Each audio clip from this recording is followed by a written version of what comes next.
next we have our first panel of the day, which kind of somehow feels like a natural follow-on to Oliver's talk. And it's talking about hyperscalers in the evolving ecosystem. And here the session is going to be moderated by Ahmed Ali, who is Senior Analyst at STL Partners. And I will hand over to Ahmed for him to introduce you to the panelists. Welcome, Ahmed. Thank you very much. Still on mute, so sorry. Thank you, Annie. Right, so thanks everyone for joining us on this session about hyperscalers in the evolving ecosystem, where we'll be looking at the recent developments in the market and the role of hyperscalers and other stakeholders in the telecoms industry.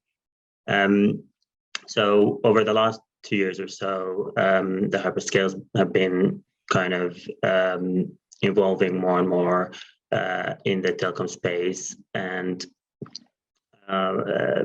they've been partnering with telcos in different areas, including edge computing, and also supporting them in migrating to the cloud and other enterprise solutions. The hyperscalers themselves are also kind of leveraging the opportunity of 5G to become more involved in the space by acquiring relevant technologies and skills, but also developing their own solutions in areas like 5G or CBRS. So the rising questions are, how is this going to develop, and what the role of hyperscalers might be in the future, currently and in the future, and how is all that going to affect telcos or perhaps disrupt the traditional business model? So to discuss these questions and answer them, we have a group of great panelists from different backgrounds. Before we dive into the topic, I'll just hand over to them to briefly introduce themselves and their backgrounds. Hi, thanks, Ahmed. I'm Steve Plain. So I work in the AMDOCS Network CTO office, and I'm responsible for strategy. I started out in IT doing real-time embedded software development, and I've been in the telco market for about the past 20 years.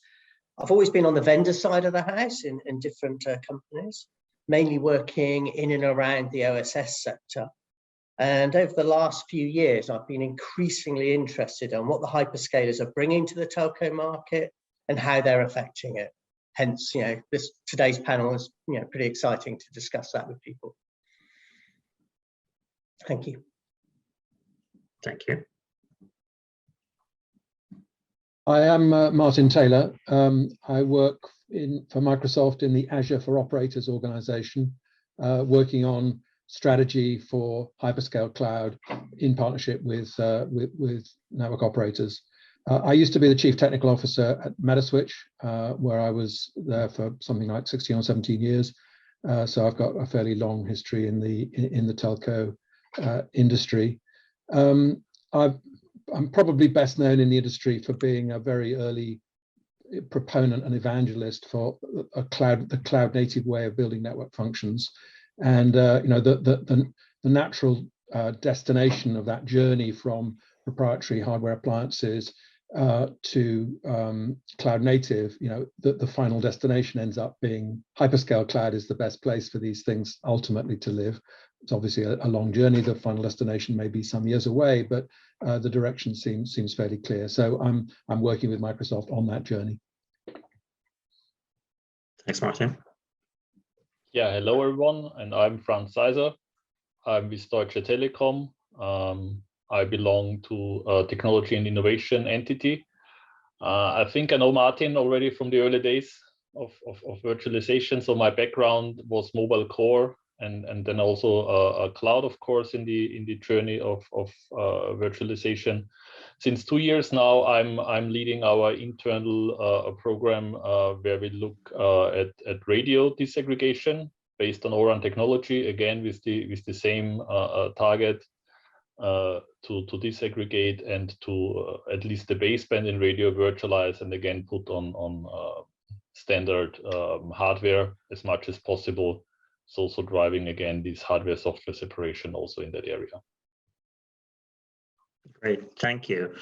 And I'd just like to remind the audience that to feel free to submit their questions through the Q&A box. I'll read them to our panelists. So perhaps I'll kick off with a question to Franz, since Deutsche Telekom have been kind of a little bit conservative when it comes to partnering with hyperscalers. Perhaps that has changed, or I'm talking from the edge computing perspective. So how do you see the relationship evolving in the next few years, and how would that affect the telcos and their position in the market? Yeah, well, that's of course an excellent question. I'm not sure if I would call it conservative, because as you rightfully said in the opening statement, there is a lot of discussion and collaboration already ongoing with hyperscalers. Hyperscalers are offering quite a broad set of capabilities, and that starts from customer services for consumers as well as enterprises, and goes down of course to infrastructure and cloud. And I think every operator in the meantime has a certain cooperation going on with hyperscaler in various areas. The one where you're referring to, which is around cloud, it's always a question, what do you get and what's available on the market, and especially I can of course talk from a European perspective. Again, it's a question, what kind of workloads can you put on such an infrastructure? And on the one side, there are of course technical topics to be solved, and we learned in the early days of core packet forwarding. So hyperscaler clouds, let me start slightly different. Of course, they are coming mainly from an IT area. This is where it made the most sense in the early days, and this is also the baseline of the success. But we learned pretty early, and Martin was one of the guys doing a great job in educating us. Putting a network function on such an infrastructure has a couple of challenges. As said in core, of course, we learned rather quickly packet forwarding is not so trivial. At least if you want to reach a certain level of performance. And the same when we now learn with O-RAN, if you really want to do the most demanding applications, standard hardware is simply not up to the job. Means standard cloud infrastructure is simply not up to the job. That's on the technical side. But we also, of course, especially in Europe, and even more especially in Germany, where we are headquartered, we also have regulatory challenges. So this whole topic of privacy and security, and for a long time there was simply no simple solution available. Now with all the concepts there are now concepts developing in that area to make sure you can deploy local cloud instances which are not tightly connected to other countries and fulfill all these data privacy rules. Sovereign cloud is the word you typically hear. These are now slowly starting to become available, and of course we will look at these type of offerings and see if they fit. As said, we are driving hardware software separation. And we need to get all the software, which is the virtualized and preferably cloudified network function itself, but we also need to get solutions for the infrastructure. Mm-hmm. And if there are good solutions out there, we will for sure look at it and make up our mind what makes sense and does not make so much sense for us to partner and bring into our networks. Yeah, so I think that kind of leads me to my next question to Martin. So there are telcos coming with different challenges, and you've been working with different telcos, but also working with different enterprises in different regions and verticals. So do you think that we're now approaching a time where the role of hyperscalers is starting to take some shape in the next in this 5G era, or is it still kind of a use case by use case basis, or how do you see that developing? So certainly, different use cases present different challenges and different opportunities as it relates to hyperscale cloud. I mean, I think the underlying dynamic here is that telcos, having moved down the virtualization journey, are essentially running their software on undifferentiated private cloud platforms, and are beginning to recognize that the cost and the pain of building, deploying, operating, and maintaining those platforms is not really contributing to their business success, and that actually offloading that to a hyperscaler is going to bring ultimately long-term benefits, provided, of course, the network functions will run there, and provided, of course, we can satisfy the regulatory concerns that Franz talked about, and all of those things are being worked. We're strong believers in a hybrid cloud strategy here for network operators. There are clearly some network functions that need to be deployed on telco premises and facilities.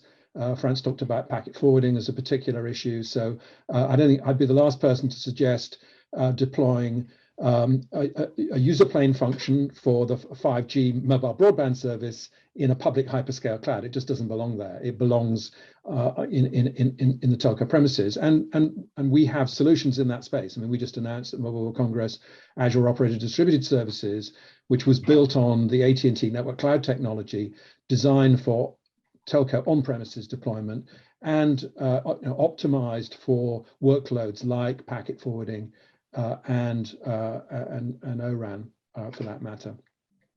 But when we look at what's the low-hanging fruit for moving these telco workloads to public hyperscale cloud, actually it turns out not to be 5G. It turns out to be sort of trailing edge applications like voice. These are not sexy applications, and in some ways that makes them good candidates for putting in public hyperscale cloud, because there's less perceived risk, if you like. So voicemail, we're seeing a lot of interest in moving to voicemail into public cloud, and actually, mass market voice services. They're not differentiated. They're not incremental revenue earners for network operators. Many telcos are faced with big investment cycles to renew existing voice infrastructures, and you're asking the question, well, how might this look if I was just to buy this as a service from a hyperscaler? I think this is beginning to come into focus as a really good opportunity for telcos to refocus all of their energies on the new stuff, the interesting stuff, the new opportunities coming out of 5G, and the trailing edge cash cow kinds of services, essentially offloading them to a third party like Microsoft. Martin, do you think, I mean, really to a point that Franz raised and you, I think there's, first of all, I think AT&T is a really good example of that journey, right? They started off building it all themselves, custom, one cloud for everything internal, and then it was one cloud for network, and then it was, it's not really our core business, and now they're looking for Microsoft, right, to take on that role of providing that cloud. I think one story that I see as a thread going through that, and also in some of the things that Franz mentioned, is one of the issues is simple geography. When you look at a network, it's very distributed. Cloud or hyperscaler cloud is actually quite centralized. It's becoming more distributed, as you said. There's the Azure operators, cloud for operators solutions. But you see, when I look at the market and talk to our customers, what I see is a lot of them looking at core as the first place to go. That's where AT&T have gone. It's where, even you look at Dish or some of the Telefonica and so on, that they're all actually looking at core and core applications. To your point, voice, right? Voice is a pure example of that. And one of, I think, the key reasons for that is, A, it's more of an IT application rather than a pure network like packet forwarding application. And also the geography just works well, because the points of presence, there's more likely, there's fewer points of presence required, and you can get things in the right place so that you can deliver that customer expectation and performance. Do you think that's correct, or you? Yeah, I mean, that is a good analysis. I mean, the sort of two aspects to the geography thing. I mean, one is, as you say, the extent of the distribution of the data center locations and round trip times and so on. Actually, for voice, that works perfectly well. For packet core, not so much. So, I think some functionalities like subscriber management, work well, highly centralized. As you start sort of going downwards from the BSS into the UDM and the subscriber database, that works fine. But I think when you start looking at stuff like mobility management, that probably has to be more highly distributed, and that's where the hybrid cloud strategy comes in and works well. Yeah, I have to agree. I think it's never one size fits all, right? It's definitely, you've got to look at what your demands are from your various applications and then apply them as appropriately, and don't be afraid to choose, well, hyperscaler cloud works well for that, proprietary hardware maybe for this, and on white box generic hardware for maybe a large proportion. Definitely not all or nothing. Yeah. And I think, when you mentioned mobility as well, that's probably also why the edge is starting to become kind of like a very important area for telcos, I guess. And now hyperscalers are also playing a larger role in there. So that's where I guess the impression that they might be a threat, perhaps. Okay, so I mean, I think Microsoft's position has been made very plain, all the way up to CEO level, that we are about enabling telcos to operate their businesses more efficiently and help them to realize new opportunities that are created by the deployment of new technologies like 5G. So we're a platform. We certainly offer services that telcos can take advantage of, but we're absolutely not about offering those services directly to end users in the sense that we would compete directly with telcos. So it's absolutely unequivocally a partnership strategy here, and not a land grab for end users. And Steve, do you see that with your operations now that telcos are obviously your major kind of customers, but the market is evolving, and not just for hyperscalers, but there are also all these type of new players entering areas where traditionally been reserved for telcos. So how do you navigate that between the opportunity of new customers, but also reserving the relationship with your current customers? Yes, that's a good point, Ahmed. As I think is a theme really for this discussion, is that it's quite complex and nuanced. It's not one answer. So I suppose I look at it in three ways. So first of all, the changing position of hyperscalers within sort of as a vendor into our customers. If I look back 3 or 4 years ago and beyond that, I would say it was talked about a lot, but not a lot actually happened. People would ask you questions about it, but not a lot actually happened as a result.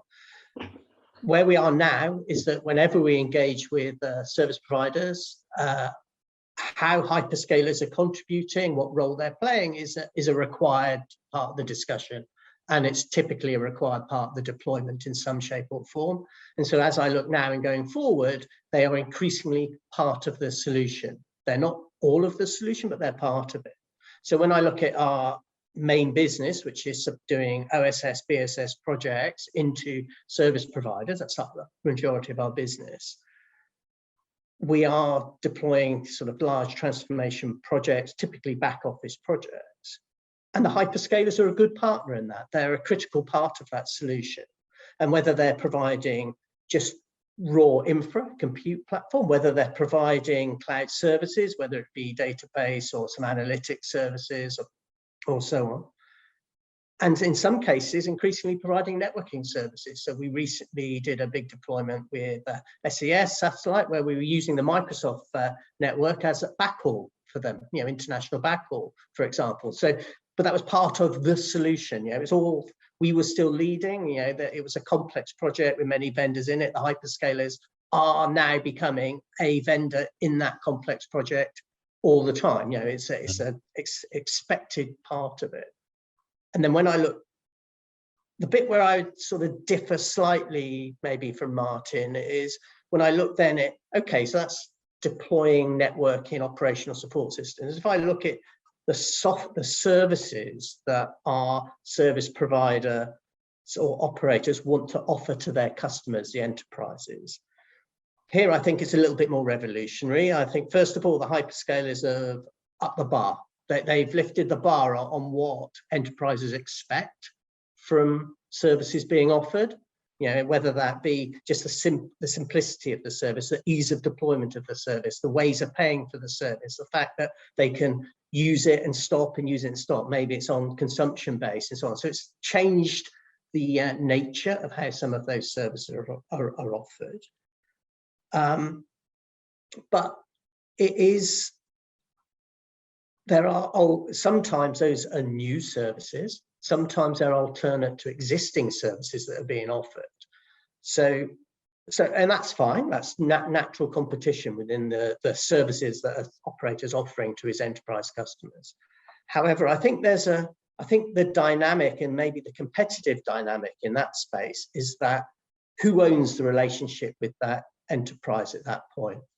Is it the service provider reselling the services, whether it be cloud or a good example would be an IoT platform, for example. You know, Microsoft and Amazon and Google offer good IoT platforms to build solutions on.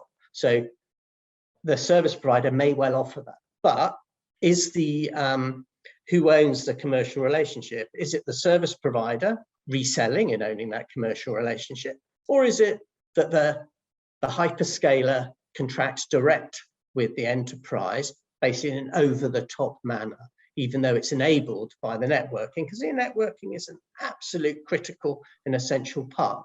So I think that dynamic, and it's not so much that they're competing because the service provider doesn't own an IoT solution typically, often using a hyperscaler one, but it's that opportunity of the services revenue. Does it pass through the service provider, or does it go over the top?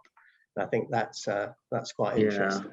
I think that's a good point in terms of cloud platforms or enablement platforms.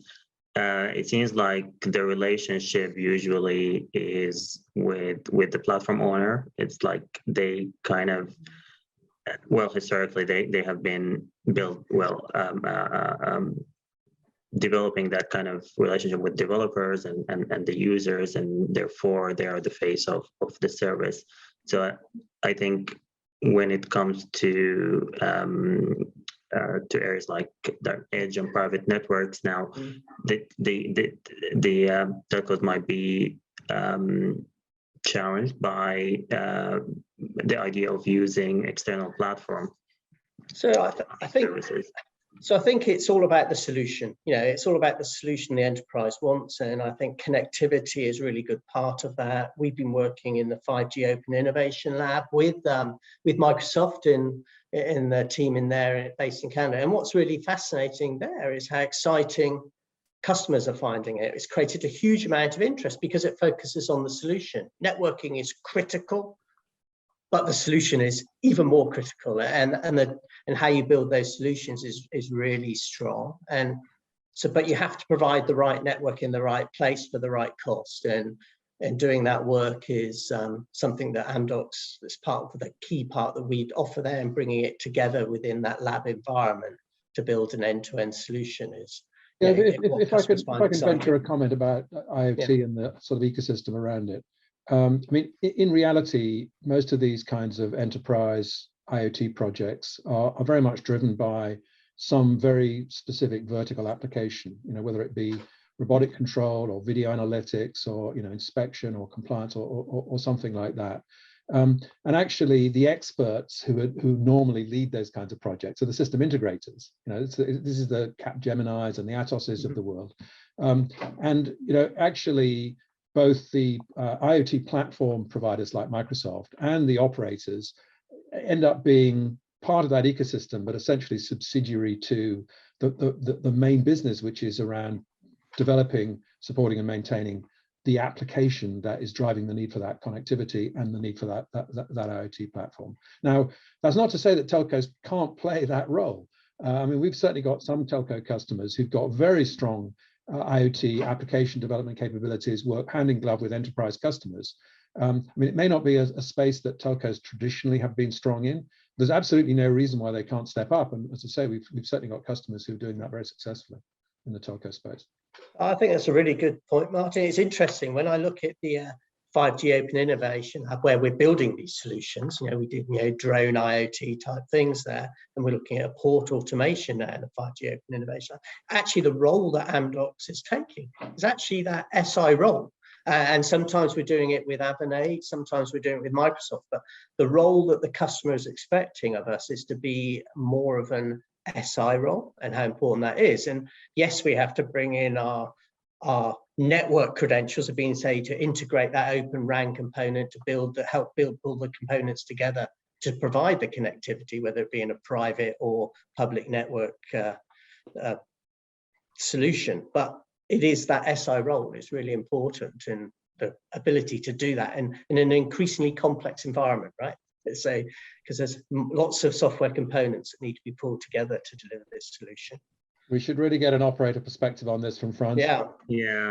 I was just thinking that, Deutsche Telekom, they kind of build their own platforms in several areas, including Edge. So it would be interesting to hear. What do you think of that? Sure, it's always a comfortable situation, right, to have your supplier integrator partners discuss. So, but the points you made are perfectly right. Yeah, so especially in enterprise, it's the customer in the end. You don't build a private network to build a private network. You build that network to solve a certain business problem, so to say. Yeah, and we are customer driven. So in Germany, we do have a pretty strong entity working and engaging with these players. So what Steve just explained, we do that ourselves as well in Germany. Of course, we don't do it ourselves. We partner with various others to bring solutions, but in the end, it's always the customer explaining and describing. And of course, if they have a partnership with a certain hyperscaler, then you try to build a solution that incorporates that one. That's why, from my perspective, it's also important that we will be able over time, not possible today, to deploy all these different kind of network functions on various hyperscaler platforms. Yeah? It should not be, what if you want to do that, you need to go with this platform, because otherwise you go in big troubles. You don't go to the customer and say, yeah, nice, we are building that, but in order to make it happen, we need to bring 3 different additional racks to what you have already to make that work. Then thank you. We look for a different. So you need to be able to fully adapt to your customer's needs. You need to think that out of the customer perspective, and then technology has to deliver and solve the problems. But that also leads me a little bit to a different point here, which for me is an important watch item. The one thing is you have the platform. The other thing is the tooling around. And as of today, of course, each of these offerings come with their own set of tools and toolings. And that's, for obvious reasons, quite a challenge for us, because I don't want to end up, every time I have a different platform from one of the hyperscalers, I end up with a complete different tool sets. So I'm to some extent back in my old nice silo world, where I had one set of tools per supplier I had in my network. That's exactly what we want to overcome by layering the stuff and have one layer of tooling, all these CI/CD chain topics and automation and orchestration. I don't want to have a specific solution for one platform. We need to come to something which is much more universal and can run across multiple platforms, because only then I can also efficiently build different solutions for different customers based on different platforms. And that's, of course, something which is not there yet. So that's why I said this from my perspective is still quite important watch item, how this is going to evolve going forward. Yeah, and I think that relates to, well, the general development of the market with O-RAN and the openness of different solutions, we want to get to that stage where we're these solutions are interoperable, but also the multi-vendor scenario. So in order to get to that point, what do you think that, well, telcos and also vendors need to do? Yeah, that's the point where I would say we copy with pride something like there's one company being pretty famous for an API first strategy. And that's exactly what you need to look at, and that's why we are also engaging in these type of activities. Everything needs to be accessible via open APIs. You need to be able to manage via these type of technologies, and that's why we are pushing so much the idea of open interfaces / open APIs to enable that kind of solutions. And yes, O-RAN is in that sense a little bit of a front runner, because there we do define this independent service management and operations entity. But that needs to, of course, in the end, spread across the whole ecosystem. And if you look at that, at the related interfaces there, the one which is designed to manage the cloud platform, unfortunately, as of today, is the least developed one. So that unfortunately tells something where the priorities are. But this is one of the things we will look forward and push, and also ask for contribution, because this is super important. It's nice if you can manage your software workloads, but it only helps you so much if you're not able to properly manage the infrastructure below. And that also hints a little bit to still the gap we have. People understanding the workloads struggle to understand the cloud, and the other way around. So bringing these two worlds together, there is still a way ahead of us. Yeah, I have to agree with you, Franz. I mean, we're obviously involved as an integrator. We get involved a bit around the Open RAN side. So we're in the TIP lab, where we set up in RAN the Indonesian lab there for them. And interoperability was a real big challenge. And what we see when I look at the market, I see, as you say, it's early days. I see about 40 plus proof of concepts for Open RAN out there. There's only about 10 or so actual production Open RAN. I was going to call it a project, but actually production deployments. But they're small scale. You know, there's a very public one. I think there's one with Deutsche in Germany, but there's Vodafone in the UK. But they're all, you know, targeted often at rural. I think yours is a specific town, I think, in Germany. And it's just early days as to how it's developing. And I think we've had some experience in labs where, as you said, you start to do the work and then you realize that the interfaces you need aren't ready yet. You know, there's some bits are ready, some bits aren't. So it makes this whole interoperability becomes very challenging at the moment, but it's an early stage market. And I think it's heading in the right way. And I'd agree with you that API first is increasingly important. We see that from the IT platform world. You know, that's how they've become so successful so quickly. And I think I saw in your recent Deutsche Telekom Investor Day, when you started presenting your vision of the platform, telco as a platform. And I'd have to agree that is my view, it's the right direction to be taking, because it enables you to become part of those solutions, which is where customers are increasingly seeing the value, right? Rather than network is critical and important, but the solution is the value, and you've got to make the network easy to become part of the solution, and APIs are the way. Yeah, you're totally right, Steve. So good to see how closely you watched it. So yeah, great stuff. No, but that's exactly the idea. Yeah, I mean, you need to make your network much more consumable, much easier consumable, also by developers. That's the whole idea. Yeah, this thing has to be embedded into a bigger ecosystem. And be part of it, and not being the strange animal in the corner which always needs special treatment. This is not how we see that developing. Yeah, that's right. It's the old cattle and pets scenario from software development. It's got to be cattle, and you're absolutely right about the APIs. You have to make them consumable, and I think it's also, we have to make sure as an industry we don't confuse as a service as a platform. A platform is the API, and that's where we've got to be. As a service is just about automating what we do today, really. And I think platform is critical, platform and APIs. So yeah, that's really interesting. And I think also the So where do we limit that level of exposing the network and the APIs, or how do we control it now that we're going to involve different parties into the network, into Telecom's network? Is that something telcos are worried about? There's an opportunity, but there's also, I think, some kind of a threat or a challenge once you allow people into your network. Yeah, I mean, it's not without its challenges exposing network APIs to developers. I mean, this is something that, you know, there's been a long history of standardized APIs that telcos in principle were, you know, and telcos colluded in the development of these standards, right, around exposing APIs that enable developers to take advantage of their networks. And if you, I mean, the history, unfortunately, has not been a happy one for telcos, one way or another. So, you know, if you look at who is successful in communications platform as a service, for example, it's all over the top players. And, you know, it's not because they've invented better APIs. It's simply because they've built a business model that somehow works in a way that telcos have found hard to do.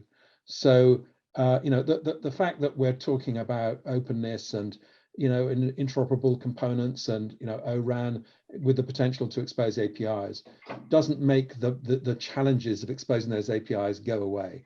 You know, there's a long history here of where it's been very difficult for telcos to figure out a business model where somehow they can monetize their investment in exposing those APIs in a way that that's still capable of attracting a developer community that creates some critical mass around those APIs. You know, it hasn't happened yet in the industry, and you know, we'd all love to believe that it will happen for 5G, but it's not that easy to see a path forward on it. Yeah, and in that kind of the idea perhaps behind the partnership with hyperscalers in Edge, for example.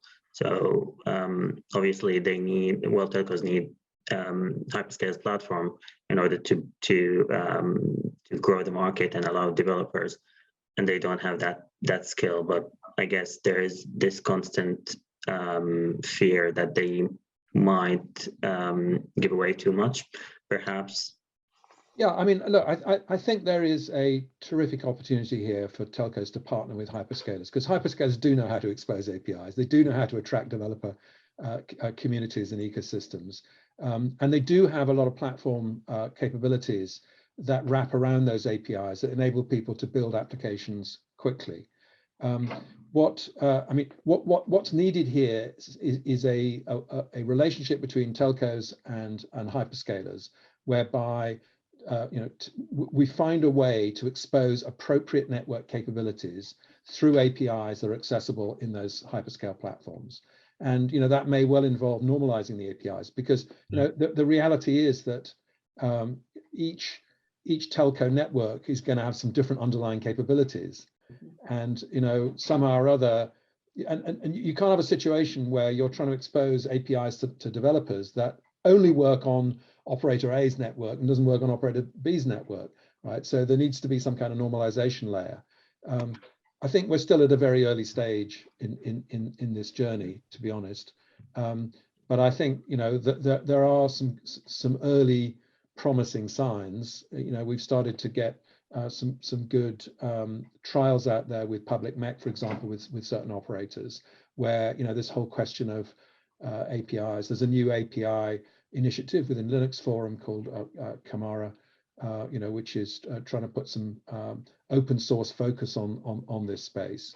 And I think, you know, if we accept the thesis that actually, you know, the telco community over the years has not done a brilliant job of commercializing network APIs, maybe, you know, it's an opportunity now for the open source community working with the hyperscalers in conjunction with the telcos, obviously, to see whether we can do it better this time.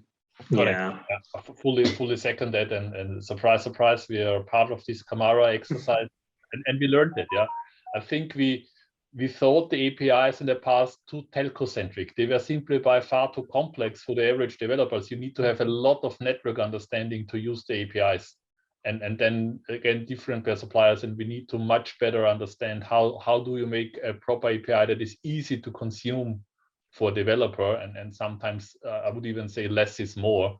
So give them a little bit less, but easier to use instead of, and then also hopefully we have an easier discussion. Do we give away too much? I mean, we anyhow, APIs are of course well controlled, and you're not. We still need to be sure a single API call would not kill your whole network, right? So we still have a certain responsibility, and that's super important for us to provide a very stable connectivity service to the customers. So we don't want to reboot our network, so to say. Exactly. Not even once a year. Yeah. So this has to be rock stable. So whatever you can do via an API, of course, will need to be safeguarded and make sure this cannot harm your network in any way. Yeah. I was just going to say, I mean, I think as real world examples of that, you look at the success of the hyperscalers with their APIs and how easy it is for people to use, and the huge complexity they hide under the covers, which is going on. And I also, in more on the communication side, look at the success of people like Twilio, for example, who have, a lot of it is in the enterprise, in the cloud data center to manage customer care, but they've made managing telephone calls in that sort of comms way very, very simple. And again, huge complexity under the covers, but simple on the top. And I think there's a lesson to be learned there about think of what the developers need. That's what the hyperscalers have been very good at. Yeah, I think we have a question here that kind of relates to this discussion, and it says hyperscalers bring their own characteristics. Some have dedicated backbone in some regions compared to others. So, and some have efficient containers management, etc. Do we have industry best practice benchmark that can help telco to map and decide which workload on which countries are best deployed to which hyperscalers? IaaS or PS or SaaS? I don't think they're I mean, we have spent quite some effort in the past to talk to the three big players, I would say, and yes, there is a lot of commonality, but there's also quite a big difference depending where they are coming from, what they are focused on, and I think it's pretty straightforward. If you look a little bit, they are offering pretty different services, so they are positioned also very different, and what they all do, of course, they provide a public cloud service, but what they do on top differs quite a bit. So we do have a certain understanding, and yes, there are different strengths and weaknesses, but I'm not aware if something like that is available publicly. Yeah, I've seen a few reports, but they've been sort of one-off reports. There's no sort of, and yes, if you want to be in China, you might find that one hyperscaler is better than another, or LATAM, and it's often very local geography. Where are their POPs versus where do you want to access them? For example, they all have slightly different POP distribution, but I don't think we've got to this. I think if we were to look more from an enterprise perspective, you might see more information in that domain rather than in the telco domain, because they're obviously making a lot of application choices. Yeah, I think that's something perhaps the analyst community need to work on. Yeah, I mean, we certainly help telcos to evaluate use cases on public cloud. We provide all the information that they need. I mean, ultimately, as Franz says, you have to do a compare and contrast with the different providers here. But I think when it comes to geographical distribution, I think that one important point is that hyperscalers do give telcos an opportunity to expand their footprint in some quite interesting and novel ways. Because we've got a global footprint. If an operator sees value in standing up, many operators are serving global enterprise customers, and need some kind of global access to voice services or whatever. So being able to stand up a session border controller in a foreign country where they don't have any facilities whatsoever as a point of presence to support enterprise voice for global Fortune 100 companies, that is an opportunity for telcos that hyperscalers can provide, that I think is quite interesting. Right. Well, that's a very great discussion. I think we can obviously go on, but I think we've come to an end of our session. So I'd like to thank all of our panelists for their great information and for their time. And yeah, I think we'll follow up with any questions offline. So thanks, everyone. Thank you. Thank you. Thanks very much, Ahmed. Thank you. Thank you. Bye-bye.